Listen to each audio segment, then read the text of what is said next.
Hello, hi dear students, welcome back to my YouTube channel home science की पाठशाला। आज का जो मेरा टॉपिक है वो क्या है, वर्क सिंप्लीफिकेशन यानी कार्य सरलीकरण। आज हम क्या समझेंगे, कार्य सरलीकरण। कार्य सरलीकरण क्या होता है, उसको नाम से ही पता चल रहा है ना, क्या कार्य सरलीकरण, कार्य को सरल करना। अब हम ये समझेंगे ये टॉपिक लिया कहाँ से गया है। जब हम गृह व्यवस्थापन करते हैं तो उसमें क्या करते हैं, मनी व्यवस्था करते हैं, धन की व्यवस्था करते हैं, मतलब मनी मैनेजमेंट करते हैं, शक्ति मैनेजमेंट करते हैं, यानी कि जो एनर्जी मैनेजमेंट करते हैं ना, तो ये एनर्जी मैनेजमेंट, ठीक है, मतलब शक्ति व्यवस्थापन से लिया गया टॉपिक है। कौन से, शक्ति, शक्ति व्यवस्थापन,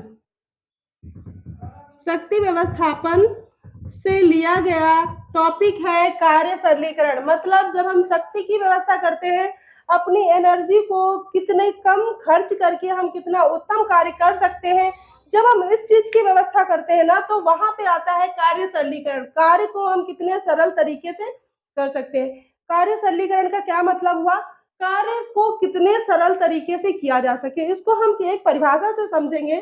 सबसे पहले हम परिभाषा समझेंगे किसकी, निखिल एवं डार्सी की। निखिल एवं डार्सी ने क्या कहा है कार्य सरलीकरण के लिए।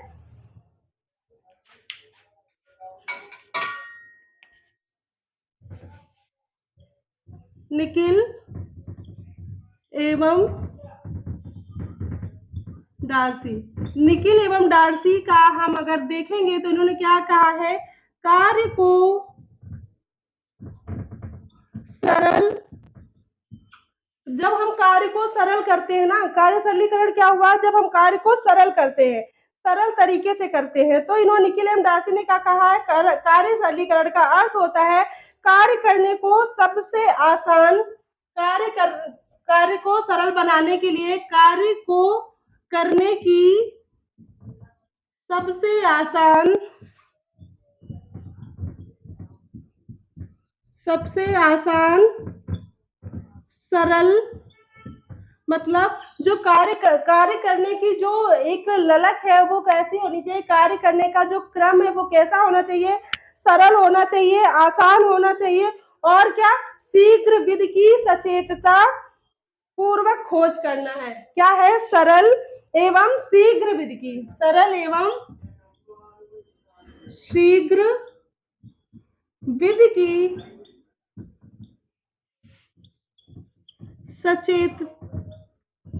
सचेतता पूर्वक खोज, ठीक है।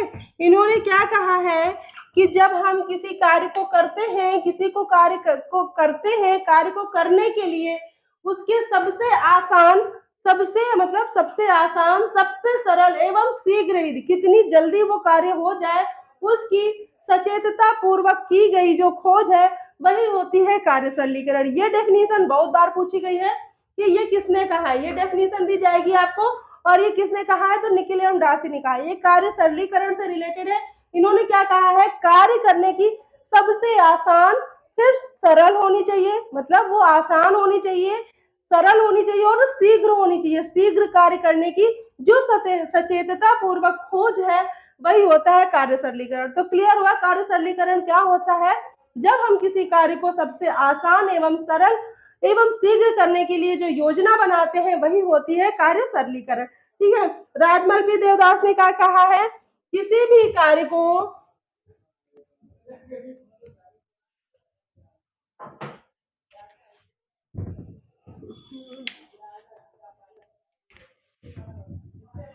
किसी भी कार्य को, इन्होंने क्या कहा है, राजमल पी देवदास ने किसी भी कार्य को कम मात्रा में समय व शक्ति के,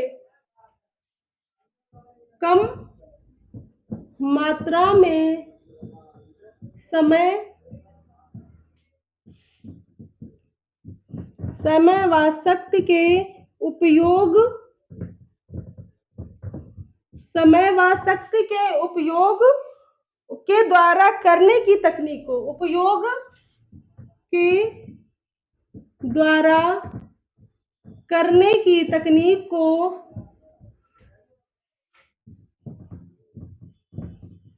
करने की तकनीक को क्या कहते हैं, कार्य सरलीकरण यानी वर्क सिंप्लीफिकेशन को कार्य सरलीकरण कहते हैं। ठीक है, क्या है, किसी भी कार्य को, जब हम किसी भी कार्य को करते हैं उसमें क्या करते हैं, कम समय लगाकर और कम शक्ति के उपयोग के द्वारा जब हम किसी कार्य को करने की जो तकनीकी को अपनाते हैं ना, वो होता है कार्य सरलीकरण। ठीक है, वो क्या होता है, जब हम किसी तकनीक को अपनाकर कम समय में और कम शक्ति खर्च करके जब किसी कार्य को पूरा करते हैं तो वो होता है कार्य सरलीकरण। क्लियर हो गया कार्य सरलीकरण। आई होप दोनों डेफिनेशन समझ के आपको समझ में आ गया होगा कि कार्य सरलीकरण क्या होता है, मतलब वर्क सिंप्लीफिकेशन क्या होता है। अब हम समझेंगे कि जो ये कार्य सरलीकरण है, इसका सबसे पहले जो है इस शब्द का प्रयोग कहाँ किया गया था, मतलब इसको उपयोग में कहाँ लाया गया था। तो सबसे पहले अमेरिकन हार्ट एसोसिएशन द्वारा, अमेरिकन हार्ट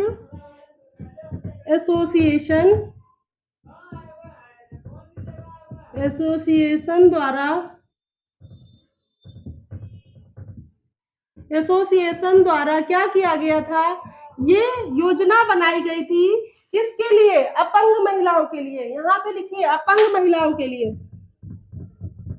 अपंग महिलाओं के लिए एक योजना बनाई गई थी कि वो किसी भी कार्य को किस तरीके से आसानी से कर सके, क्योंकि उन्हें हर काम करने में मुश्किल हो रही थी, क्योंकि वो शारीरिक रूप से अपंग थी। तो किस तरीके से हम किस कार्य को सरलता से कर सकते हैं, तो ये सबसे पहले कहाँ बात की गई थी, अमेरिकन हार्ट एसोसिएशन में। किसके लिए, अपंग महिलाओं के लिए। परंतु ये योजना सबको इतनी ज्यादा अच्छी लगी कि ये एक तरीके से तकनीक के रूप में लाइब्रेरियों में इसके ऊपर वर्क होने लगा, अच्छे से कार्य करने लगा, जिससे अपंग महिला ही नहीं नॉर्मल महिलाएं भी अपना कार्य आसानी से करने लगी जब उन्हें ये ट्रेनिंग दी गई। ठीक है, जब उन्हें ये जो तकनीकी आई आगे चल के, वो जब तकनीकी उनको सिखाई गई, उसके द्वारा उन्होंने अपने कार्य को जो है क्या किया, सरल तरीके से करना शुरू कर दिया। तो इतना क्लियर हुआ, अमेरिकन हार्ट एसोसिएशन ने सबसे पहले अपंग महिलाओं के लिए इस चीज का जिक्र किया था, मतलब यहाँ पे उसकी योजना बनाई गई थी। अब हम देखेंगे, जब हम कार्य को सरल बनाते हैं, किसी भी चीज के लिए तत्व होते हैं ना, किसी भी चीज के लिए, हमारा शरीर बना है 5 तत्वों से, जब हम कोई नमूना, कोई कला बनाते हैं तो भी हम वहां पे तत्वों को यूज करते हैं।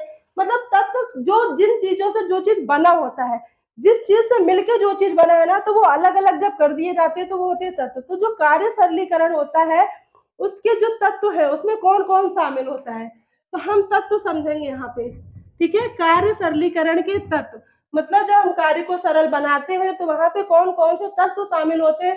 तो सबसे पहले हम किसको सरल कर रहे हैं, कार्य को। तो सबसे पहले हो गया कार्य। ठीक है, कार्य एक तत्व हो गया। फिर क्या हो गया, कार्यकर्ता, क्योंकि उस कार्य को करेगा। ठीक है, फिर क्या हो गया, देखो कार्य हुआ, कार्यकर्ता हुआ, फिर क्या हुआ, किस जगह पे हम कार्य कर रहे हैं, किस जगह पे हम कार्य कर रहे हैं, तो हो गया कार्य क्षेत्र। ठीक है, जब हम कार्य सरलीकरण करते हैं तो क्या करते हैं, कार्य, जो कार्य है उसे समझते हैं कार्यकर्ता, मतलब जो कार्यकर्ता है जो उस कार्य को करेगा, और कार्य क्षेत्र, जिस क्षेत्र पे वो कार्य किया जाएगा उसके बारे में ये सारे तत्व शामिल होते हैं कार्य सरलीकरण के लिए। जब हम किसी कार्य को सरल करने के लिए प्रयास करते हैं तो किस चीज के लिए, कार्य को देखते हैं कि वो कौन सा कार्य है, कार्यकर्ता, वो कार्य कौन करेगा और किस जगह करेगा। कुल मिला के तत्व क्या हुआ, क्या किसे करना है, किस जगह करना है, ये जो तत्व हुए वो कहाँ आते हैं, कार्य सरलीकरण के तत्व में। इतना भी क्लियर। अब हम समझेंगे आगे, एक नाम आता है मार्विन मुंडेल, जो कि कार्य सरलीकरण में एक उन्होंने अपना क्या किया है, नाम बनाया है, वो नाम है मार्विन मुंडेल।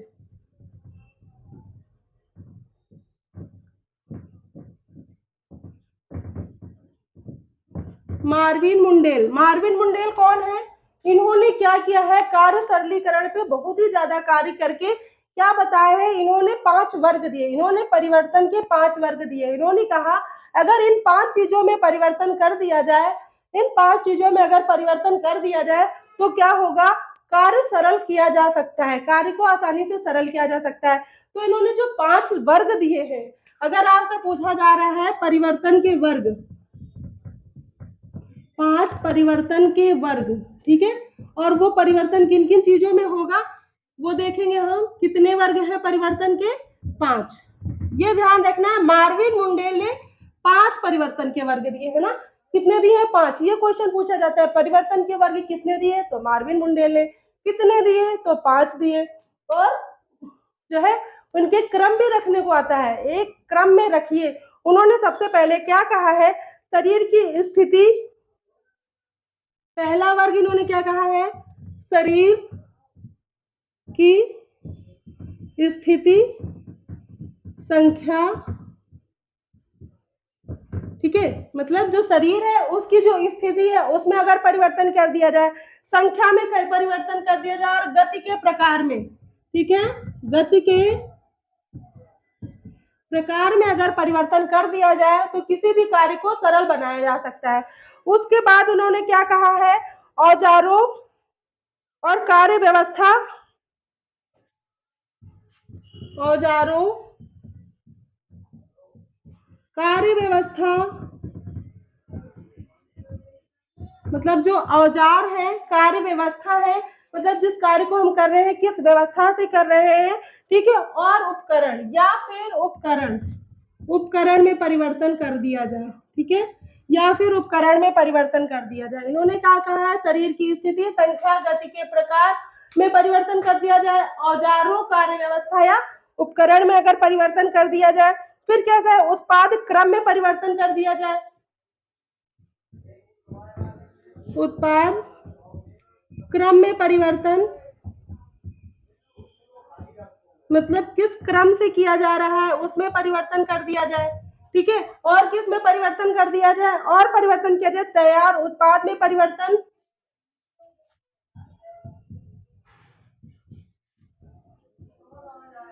तैयार उत्पाद में परिवर्तन। ये जो वर्ग है ये पूछे जाते हैं, तैयार उत्पाद में परिवर्तन और किसमें? कच्चे माल में परिवर्तन। 5वें नंबर पे आता है कच्चे माल में परिवर्तन।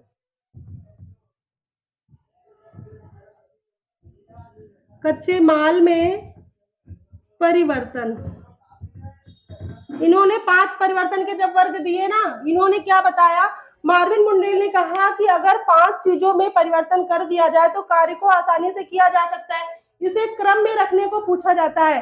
ये एज इट इज होते हैं। सबसे पहले परिवर्तन के वर्ग में सबसे पहले शरीर की स्थिति में हम परिवर्तन करेंगे, संख्या, गति के प्रकार में परिवर्तन करेंगे, औजारों, कार्य व्यवस्था या उपकरण में परिवर्तन करेंगे, फिर उत्पाद क्रम में परिवर्तन करेंगे, मतलब कौन सी चीज हमें पहले करनी है, कौन सी बाद में करनी है, और तैयार उत्पाद में परिवर्तन करेंगे, मतलब कि जो काम होके तैयार हो रहा है उसमें परिवर्तन करेंगे, और कच्चे माल में परिवर्तन करेंगे, और जो चीज हमें करना है उसको किस चीजों से किया जा रहा है ना, उन जो चीजें उसमें शामिल की जा रही है उसमें भी परिवर्तन करके हम कार्य को सरल बना सकते हैं। मार्विन मुंडेल ने 5 दिए पर ग्रास एवं कैंडिल ने इन्हें 3 कर दिया। किसने? ग्रास एवं कैंडल, ग्रास एवं कैंडल ने कितने कर दिए? 3। इन्होंने 5 परिवर्तन के वर्ग दिए, इसी को ग्रास एवं कैंडल ने क्या किया? कम कर दिया। इन्होंने क्या किया? इन्होंने पहला बताया हाथ एवं शरीर की गति में परिवर्तन, हाथ एवं शरीर की गति में परिवर्तन, ठीक है, ये तो पहला ही रहा, जो मतलब हाथ एवं शरीर की गति में परिवर्तन करेंगे। फिर उन्होंने दूसरा क्या बताया? इन्होंने बताया कार्य संग्रहीकरण व उपकरण में अंतर करेंगे, मतलब कार्य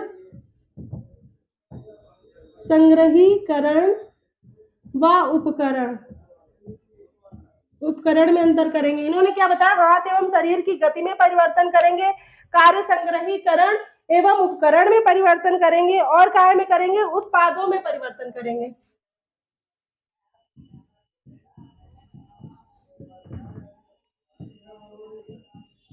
उत्पादों में परिवर्तन करेंगे। कुल मिला के कहने का मतलब यही है, इन्होंने क्या किया है? लास्ट के इन तीनों को एक में ही कर दिया है, ठीक है। लास्ट के जो ये तीन है इन्होंने अलग अलग बताया है, इसको इन्होंने एक में ही कर दिया, मतलब उत्पादों में परिवर्तन वो किसी भी क्रम में हो सकता है। ठीक है, तो ग्रास एवं कैंडल ने 3 बताए हैं। ध्यान रखना है इन्होंने मार्विन मुंडेल के 5 वर्ग को ही 3 कर दिया है। ठीक है, और 5 ये आपको क्रम से लिखना है, नोट डाउन कर लीजिए। इसी एज इट इज ही लिखना पड़ता है, क्रम लगाने को कहा जाता है।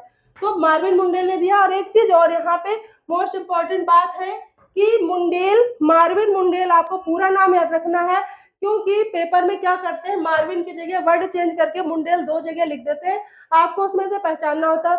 और एक नाम यहाँ पे और आपको समझना है, वो इससे रिलेटेड नहीं है पर आप समझ लीजिए, मेंडल। मेंडल कौन है? इन्होंने क्या किया है, आनुवांशिकी पे कार्य किया है, आनुवांशिकी पे कार्य किया है। और आनुवांशिकी किस पे करी है? मटर पे। ठीक है, मटर कौन सी? उद्यान वाली। ये भी क्वेश्चन पूछा जाता है आनुवांशिकी से रिलेटेड, दोनों नाम मिलते जुलते हैं। इस बार 2021 के जो एग्जाम हुआ था उसमें क्या किया गया था, ये दोनों नाम लिख दिए गए थे। तो जिसको क्लियर था उसे मुंडेल पता था, कल ये मुंडेल और मेंडल में लोगों को कंफ्यूजन हुआ था।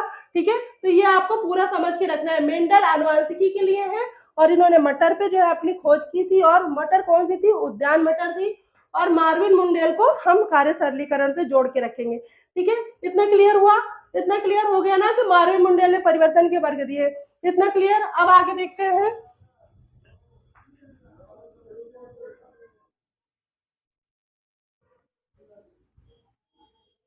अब हम आगे क्या देखेंगे?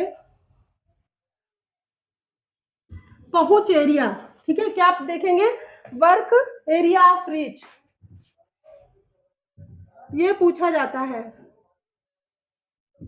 वर्क एरिया ऑफ रीच मतलब पहुंच का स्थान, पहुंच का एरिया, पहुंच का क्षेत्र। ठीक, कुछ भी कह लीजिए, मतलब हम कौन से क्षेत्र वस्तु को किस जगह पे रखें, वो जो है वर्ग क्षेत्र आता है। तो इसे 3 भागों में बांटा गया है। 3 तरीके का जो है कार्य क्षेत्र होता है। कौन कौन सा? सामान्य, सामान्य होता है, मध्यम होता है। ठीक है, सामान्य होता है, मध्यम होता है, और कौन सा होता है? अधिकतम होता है, अधिकतम। इसमें कहने का मतलब है कि हम अपने कार्य को जब हम कर रहे हैं तो उनमें जिन वस्तुओं का यूज कर रहे हैं उसको हम कितनी दूर पे रख रहे हैं, कितनी दूर पे रख रहे हैं। तो कुछ चीजें होती है जो हम उसे सामान्य दूरी पे रखते हैं, वो जो हमारे सामान्य में, जिसे ज्यादा यूज करना होता है वो सामान्य एरिया में रहता है। कुछ चीजें होती है मीडियम होती है, जिसे हम थोड़ी दूरी पे रखते हैं, जब उसे बीच बीच में जरूरत पड़ती है तो जाके ले आते हैं।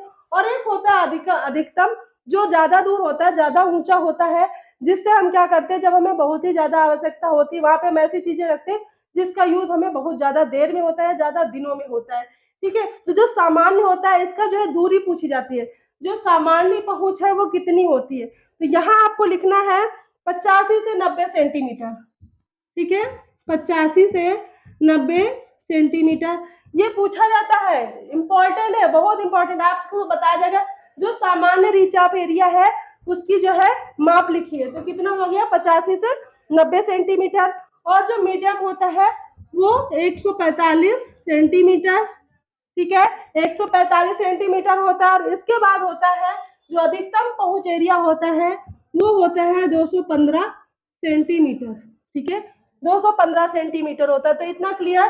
रीच ऑफ एरिया पूछा जाता है कौन सी चीज कितनी पहुंच पे है। सामान्य दूरी पे जो चीजें हम रखते हैं वो 85 से 90 सेंटीमीटर पे, मध्यम वाला 145 सेंटीमीटर पर, और अधिकतम वाला क्या करते हैं 215 सेंटीमीटर पे रखते हैं। तो इतना क्लियर? ये क्लियर हो गया वर्क एरिया ऑफ रीच।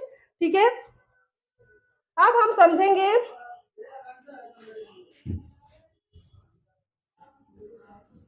कार्य तो हमने सरल कर लिया। ठीक है, अब हम क्या करते हैं, हम बहुत सारे कार्यों को एक साथ करते हैं। वो कब? जब हमें अनुभव हो जाता है, एक्सपीरियंस के बाद, अनुभव के बाद हम क्या करते हैं, बहुत सारे कार्यों को एक साथ करते हैं। हम बहुत सारे कार्यों को एक साथ करते हैं ना, क्या करते हैं, पहले जब स्टार्टिंग में कोई गृहिणी होती है, कोई भी होता है, कोई कार्य शुरू करता है तो क्या करता है, एक ही कार्य कर पाता है। अगर वो खाना बना रहा है तो वो खाना ही बनाता रहता है, अगर वो सफाई कर रहा है तो फिर वो सफाई करता है, अगर वो कपड़े वॉश कर रहा है तो क्या करेगा, वो कपड़े वॉश करेगा। लेकिन जब हम कार्य को करते रहते हैं, कार्य को करते रहते हैं, उसमें हम वर्क सिंप्लीफिकेशन जैसी चीजों को जोड़ते रहते हैं, इसके जो है अनुभवों को जोड़ते रहते हैं, फिर क्या होता है, एक क्षमता आ जाती है कि सबके अंदर, वो होती है एक साथ कई कार्यों को करना। मतलब किचन में हमने क्या किया, दाल चढ़ा दी, सब्जी चढ़ा दी, इधर गए वॉशिंग मशीन में कपड़े रख दिए, कपड़े अलग धुल रहे हैं और बना। अगर इसमें अनुभव नहीं होगा तो क्या होगा, हम कपड़े रखने आएंगे, दाल फैल जाएगी। ठीक है, तो इसमें अनुभव होता है। जब हम किसी कार्य को ज्यादा दिन तक करते हैं, हमें अनुभव हो जाता है, तो हम क्या करते हैं, बहुत सारे कार्य को एक साथ करते हैं। इसके लिए वर्ड यूज होता है कार्य समायोजन। क्या होता है, कार्य समायोजन। इसका मतलब होता है बहुत सारे कार्यों को करना। इसको बोलते हैं डब टेलिंग। क्या बोलते हैं, डब टेलिंग। ये क्वेश्चन पूछा गया है, ये क्वेश्चन नेट में पूछा गया है, इस तरीके से पूछा गया है लिस्ट आउट में। ठीक है, इधर कार्य समायोजन दिया गया, ठीक है, कार्य समायोजन दिया गया, ठीक है, यहाँ पे क्या दिया गया, मतलब कुछ भी दिया, इधर डब टेलिंग लिखा गया, ठीक है, डब टेलिंग लिखा था, इधर कार्य समायोजन लिखा था। और कार्य समायोजन का मतलब क्या होता है, बहुत सारे कार्यों को एक साथ करना। और भी ऑप्शन थे उसमें, इसी से रिलेटेड, होम मैनेजमेंट से रिलेटेड टॉपिक से होते हैं, आपको मिलाना होता है डब टेलिंग से। ठीक है, डब टेलिंग। तो कार्य समायोजन के लिए वर्ड यूज होता है डब टेलिंग, जो कि बहुत सारे कार्यों को जब हम एक साथ करते हैं तो उसके लिए प्रयोग होता है। तो इसको ध्यान में रखना है, ये क्वेश्चन पूछा जाता है। तो कार्य सरलीकरण समझ में आया, कार्य सरलीकरण के वर्ग कौन कौन से हैं, पहुंच एरिया क्या है, कार्य सरलीकरण क्या होता है, किस लिए इसका प्रयोग किया गया, सारी डिटेल आज हमने समझ ली है। आई होप ये वीडियो आपको पसंद आई हो। डब टेलिंग जरूर ध्यान रखना है, ये पूछा गया है, नेट में इसे ज्यादा पूछा गया है, पीजीटी में पूछने के चांसेस है। तो डब टेलिंग आपको ध्यान रखना है। डब टेलिंग क्या होता है, कार्य समायोजन, बहुत सारे कार्यों को एक साथ करना। ठीक है, तो आई होप ये वीडियो आपको पसंद आई हो। अगर वीडियो पसंद आई हो तो प्लीज वीडियो को लाइक करें, शेयर करें और चैनल को जरूर सब्सक्राइब करें अगर चैनल पे नए हो। और अगर जो है बेल आइकन जरूर प्रेस कर लें ताकि हमारी नई वीडियो का नोटिफिकेशन आप तक पहुंच सके। और नेक्स्ट वीडियो क्या होगी, कार्य सरलीकरण की तकनीक, किन किन तकनीकों को यूज करके हम कार्य को सरल बना सकते हैं वो हम समझेंगे। ठीक है, thank you for watching my video, thank you so much.